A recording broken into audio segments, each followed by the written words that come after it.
Guys, আসসালামু আলাইকুম। কেমন আছেন সবাই? দেখেন বৃষ্টি হওয়ার পরে গাছের চেহারাটা মাশাআল্লাহ খুবই ভালো হয়ে গেছে।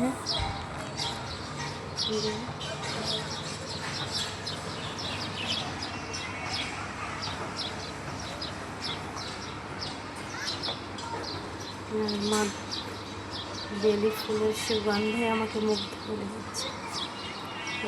ফুটতেছে, হাসনাইনা গাছেও চলে আসছে। এদিকে এগুলো তো ফুটছিল।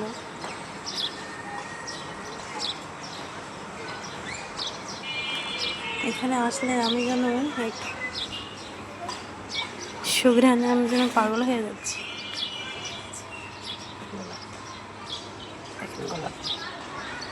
এরকম গোলাপ ফুল যদি না ফুটে থাকে, গোলাপ ছিঁড়তে গেলে কাঁটার আঘাত সইতে হয়। আসলে এই যে মাশাআল্লাহ দেখেন, একটা একটা ফুলে হাত দিলে মনটা ভরে যাচ্ছে আমার, কারণ আমি তো ফুলের পাগল। দেখছেন, এখান থেকে একটা কাটছি, এখন একজনকে দিছি। এই যে এখান থেকে একটা কাটছি মাত্র, এই যে এখান থেকে মাত্র একটা কাটছি। দেখেন যেরকম ফুলগুলা মাশাআল্লাহ, সবাই মাশাআল্লাহ বলে যাবেন কিন্তু। আর এই গাছে তো মরিচ আসছে আবার নতুন করে, এই যে উঠাইছি এর দুইটা।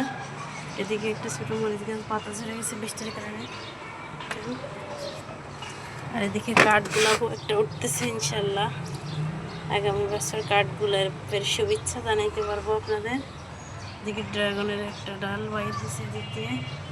এদিকে এ গাছেও মরিচ আসছে, ওই মাথায় ওই যে দেখা যাচ্ছে।